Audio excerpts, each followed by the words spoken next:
एक थोड़ा सा इस पर भी कमेंट करते हैं, जो उसामा नदीम सत्ती की जिस तरह से हलाकत हुई है, जिस तरह उसकी जान ली गई है, वो बिल्कुल इससे इस तरह से अलग मामला है कि यहाँ तो दहशतगर्द हैं, लेकिन जिन दहशतगर्दों के खिलाफ पुलिस ने इक़दाम कर रहे हैं, जिसकी आप बात करें जी पुलिस क्या कर रही है, पुलिस क्या कर रही है, वही पुलिस दारुल हुकूमत इस्लामाबाद में डकैतियों पर डकैतियां हो रही है। मेरा ख्याल है 24 घंटों में 5-5 डकैतियां हो रही हैं, और वो डकैतियां तो रुकती नहीं, लेकिन डकैती के नाम पर एक नौजवान का कत्ल हो जाता है पुलिस के हाथों, जिस पुलिस ने हिफाजत करनी है लोगों की।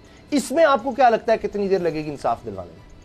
उसामा साहब, होना तो ये चाहिए था कि अभी तक उसका वालिद कह रहा है जुडिशियल कमीशनर बनाया था, ये गवर्नमेंट को खुद जुडिशियल कमीशनर बना देना चाहिए था। गवर्नमेंट को खुद चाहिए था कि इसकी इन्वेस्टिगेशन की जाती और पता चलता कि ये कहां पर गलती हुई है। अगर ऐसे लोग जो लोगों पे, अपने ही शहरियों पे दिन दिहाड़े गोलियां बरसानी शुरू कर देते हैं और बायबस गोलियां निहते लोगों पे चला देते हैं, इनको किसने भर्ती किया, ये किस तरह से भर्ती हो गए, ये किस तरह से यहाँ तक पहुंच गए, इनको ड्यूटी पे किसने खड़ा किया था, इनको ट्रेनिंग कहां से मिली थी, मतलब ये सारे सवाल हैं। 4-5 बंदे तो एक्सपोज हुए हैं, कल इस तरह का दोबारा कोई और वाकया हो जाता है तो फिर आप क्या करें? अपोजिशन की बात छोटा सा इसके साथ, अब मामला यह है कि यही इस्लामाबाद पुलिस, यही आईजी, यही हुकूमत आपके सामने ये भी दुनिया का रिकॉर्ड पे है कि पाकिस्तान का जो स्टेटस था, जो एम्बेसडर जो थे, जो सफीर थे, उनकी फैमिलीज जो है उनके लिए ये मौजूद शायर वफाकी दारुल-हुकूमत नहीं था। इसी आईजी पुलिस, इसी हुकूमत के दौरान वो स्टेटस बहाल हुआ कई सालों बाद, एक क्रेडिट फोर्स को, पुलिस को जाता है। हम बात है। लेकिन मामला ये है कि ये जो काली भेड़े हैं जिनकी वजह से हमारा वफाकी दारुल-हुकूमत का एक जो इमेज है बैठ गया, पुलिस फोर्स का इमेज खराब हुआ, सारी दुनिया में पाकिस्तान का इमेज खराब हुआ, तो इसका नुकसान क्या है? तो ऐसी काली भेड़ों को मेरा ख्याल है पुलिस को भी, वजारत दाखिला को और हुकूमत को इब्रत का निशान बनाना चाहिए। अगर पहले वाक़यात के लिए अगर एक्शन हो जाता, के लिए, जो पुलिस के लिए, जो मिनिस्ट्री के लिए एम्बैरेसमेंट का शिकार बने हैं ऐसे लोग, पहले वाक़यात में एक्शन हो जाता तो शायद आज ये ना होता। होता क्या है उसामा साहब, होता क्या है?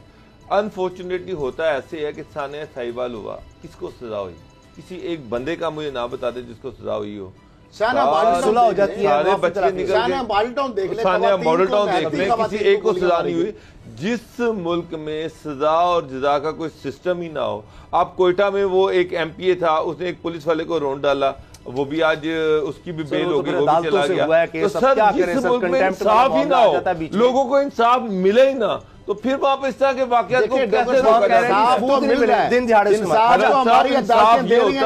वो एमपीए फांसी के फंदे पे होता, सानिया मॉडल टाउन के लोग फांसी के फंदे पे होते, सानिया साहिवाल के लोग फांसी के फंदे पे होते, उनमें से किसी एक से इंसाफ मिला नहीं है, तो फिर आप कैसे कहते हैं कि इंसाफ मिल रहा है? प्रोसिक्यूशन, इन्वेस्टिगेशन और प्रोसिक्यूशन के बाद इंसाफ का मरला आता है ना डॉक्टर साहब। सर इंसाफ जो निजाम अदल है ना उसामा साहब, खलल साहब, क्रिमिनल जस्टिस सिस्टम के अंदर बहुत लूप होल्स हैं। देखिए इंसाफ जज के पास का जो मरना है ना, फाल्टी है, प्रोसिक्यूशन कमजोर है, तो जज क्या करेगा वहां पे? और जुडिशरी, तीनों उसके कंपोनेंट हैं। जब मैं ये बात करता हूँ कि इंसाफ नहीं मिला, इसका मतलब ये है कि सारा सिस्टम ही बैठा हुआ है। क्रिमिनल जस्टिस सिस्टम में तीनों चीजें आ जाती है, उसमें प्रोसिक्यूशन भी आती है, उसमें अदालतें भी आती हैं, उसमें तो सर उसमें कैमरे में वीडियो में नजर आ रहा है इस मामले में। सर आपने बैठा हुआ है ना, मैं काबीना का आपने हवाला दिया था असद खरल साहब के, वहां पर ऑपोजिशन भी डिस्कस हो रही है। क्या अब ऑपोजिशन ने शिकस्त तस्लीम कर ली है कि ये एहतजाज से, जलसों से, रैलियों से, हत्ता के लॉन्ग मार्च, धरना, इससे कुछ नहीं बनना, क्योंकि अब तो वो होना ही नहीं, तो अब उन्होंने अपना एहतजाज का रुख इलेक्शन कमीशन की तरफ कर दिया है और 19 जनवरी को मंगल को इलेक्शन कमीशन के सामने धरने और एहतजाज का ऐलान किया है। तो अब वो धरना तो नहीं हो सका जो कहा था जिससे हुकूमत गिर जाएगी, अब ये इलेक्शन कमीशन के दरो दीवार हिलाने की तरफ मामला है। ये कैसी स्ट्रेटेजी है? खुदा पहाड़ और निकला चूहा, चली कहां से बात थी। साल एक गुजर गया है, 20 से 21 आ गए, 20 से 21 आ गए। ये गिद्दड़ बबकियां हम सुन रहे हैं कि जनाब लॉन्ग मार्च होगा, वो रॉन्ग मार्च साबित हुआ। मैंने कहा था आपके सामने, जी पहले दिन फिर उन्होंने कहा जी अवामी जनाब इत्तेमाद और जलसे जुलूस जनाब इतने, वो रैलियों पे आ गए, जलसों से मामला रैलियों तक पहुंच गया। इस्तीफे 31 दिसंबर को जमा होने थे, फिर जाने थे, वो कहानी गई, गोल हो गई। फरवरी में इन्होंने कहा था कि हम लॉन्ग मार्च का ऐलान करेंगे, वो कहानी गई। इस्तीफों के वाले से उन्होंने कहा कि जो सैंड के इंतखाबात है, ज़िमनी इंतखाबात में हिस्सा ना लेने की धमकियां दी गई थी, ठीक वो हिस्सा ले लिया। अब आपने कहा कि इलेक्शन कमीशन की तरफ रुख हो गया। आज जो कैबिनेट के इजलास के अंदर एक ये मामला भी बड़ा अहम हुआ है वजीर आजम साहब ने ये कहा है कि अपोजिशन जो है ना, पीडीएम जो है जी जी, उसको लॉन्ग मार्च, रॉन्ग मार्च जो भी है, मैं तो रॉन्ग मार्च ही कहूंगा, अगर वो करती है, रिजाज करती है, रैलियां निकालती है, तो उसको फ्री हैंड दिया जाएगा। अच्छा, क्यों वो कह रहे हैं? साथ ही उन्होंने 2 और टास्क दिए। एक तो उन्होंने कहा कि सिंध हुकूमत के हवाले से अभी आपने देखा 2 खरब और पता नहीं 22 अरब रुपए की करप्शन हुई है। पैसा ठिकाने लगाएगा किस मद में? सिर्फ एक मद में, सिंध के अंदर 2012 से 17 तक 5-6 सालों में इसी जो हुकूमत है जो 12 साल से है, किसकी मद में? पेंशनर की मद में 147 अकाउंट खुलवाए गए और वही इंटीरियर सिंध के अंदर खुलवाए गए। उनके अंदर 2 खरब और 22 अरब ठिकाने लगा दिया गया। Omni group, fake account, fake जाली, ये सारे किस्से, सब्सिडियां, शुगर मिलों पे कब्जे, ये जो कहानियां, सिंध बैंक को लूटना, समिट बैंक और सारी कहानियां, ये एक और स्कैंडल आ गया। और चीफ जस्टिस ऑफ पाकिस्तान की मेरे ख्याल नजर से ये नहीं गुजरी अभी, और अगर ये गुजर गई, क्योंकि जिस तरह वो कीन है, कंसर्न है कि 2 खरब कौम का टैक्स पेयर का पैसा। उसामा साहब जी जी, अब आ गया इनका मामला। दूसरा, इमरान खान साहब के पीपल्स पार्टी की और जो नून लीग की जो भी करप्शन के मामला हैं इनको एक्सपोज किया जाए। और सिंध बैड गवर्नेंस भी। अच्छा आगे छोटा सा ख्वाजा आसफ साहब का वही मामला, 1 अरब और 1 अरब जनाब, ये ड्यूरिंग कोर्स ऑफ इन्वेस्टिगेशन 1 अरब 45 करोड़ के जनाब आ गए खाते सामने। 1 अरब 45 करोड़? हाँ जी, खाते सामने अभी थोड़ा है, अभी जरा थोड़ा सा, अभी पार्टी शुरू हुई है। 48 अकाउंट सामने, करोड़ों की बात थी, 48 अकाउंट सामने है। वो 22 करोड़ और 40 करोड़ का तो बताया था उस वक्त, 66 बन के जो 15-16 के अंदर इन्होंने घर बेचा था, जो 15-16 करोड़ का, तहवील भी इनकी उसी में रहे। अच्छा। फिर 40 करोड़ एक और वो तारक नामी मीर कंपनी को था। जी जी जी। फिर वो 22 करोड़ की ट्रांजैक्शन थी 221 मिलियन वाली। अब आ रहा है नैब की, जो आपको पता है नैब भी फिर व्हाइट कलर क्राइम इनको पकड़ना, फिर जो सारा मामला 1 अरब 45 करोड़ के खाते उन्होंने निकाल लिए। 48 अकाउंट सामने आ गए।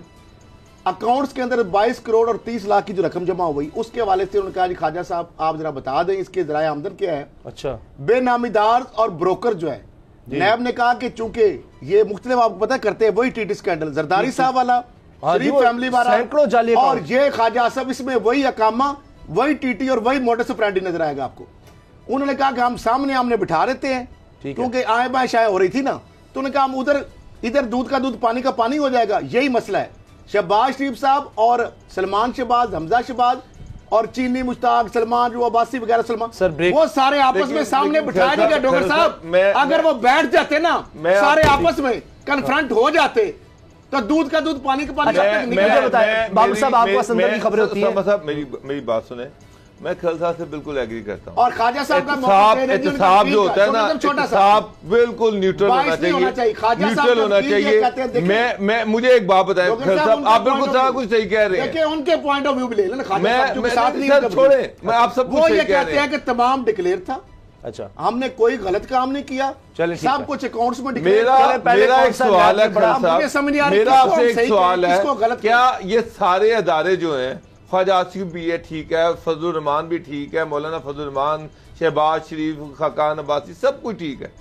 मुझे एक बात बताएं, जहांगीर तरीन के खिलाफ जो FIR दर्ज हुई थी, उसके बाद क्या गवर्नमेंट सो गई है? FIR सो गई है? कहां पर गई वो FIR? मालूम जबा केस कहां पर गया? ये कौन सा एहतसाब है? ये एहतसाब तो मैंने नून लीग के दौर में भी होता रहा, जब आसिफ जरदारी के खिलाफ पर्चे दर्ज होते थे।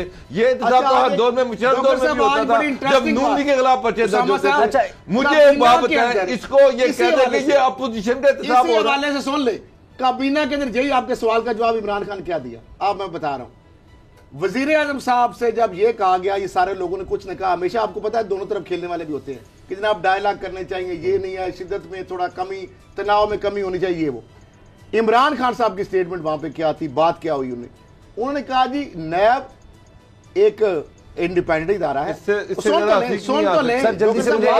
सवाल छोटा सा है, एक इंडिपेंडेंट इदारा है और उसने मेरे जानने वालों को भी पकड़ा है। सुन ले, उसने कहा उसने मेरे जानने वालों को भी पकड़ा है, मसलन सलीम खान, बाबर अमान, खरल साहब, मुझे जानने वालों को भी पकड़ा है, सुन तो पकड़ता है, उसके बाद ये तो एक आप पॉइंट ऑफ व्यू दे रहे हैं, छोड़े, मुझे रियलिटी की बात दबाव नहीं डालूंगा की बात करें। अगर नैब कह दे कि दबाव डाल रही है हुकूमत, सर मुझे एक बात बताए, नैब को कहेगी हुकूमत दबाव डाल रही है।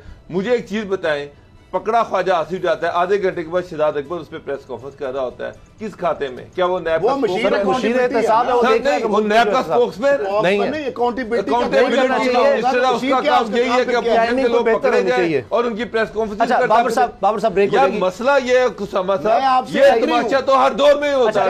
ब्रेक से पहले मगरमच्छ जो गवर्नमेंट पेट्रोल का जो हुआ सारा कहाँ पर है? आटे का जो स्कैंडल है कहाँ पर है? चीनी का जो स्कैंडल है कहाँ पर है? कोई बंदा नहीं पकड़ा गया। बाहर से आता है एक झूठी सी FIR पकड़ने वाला।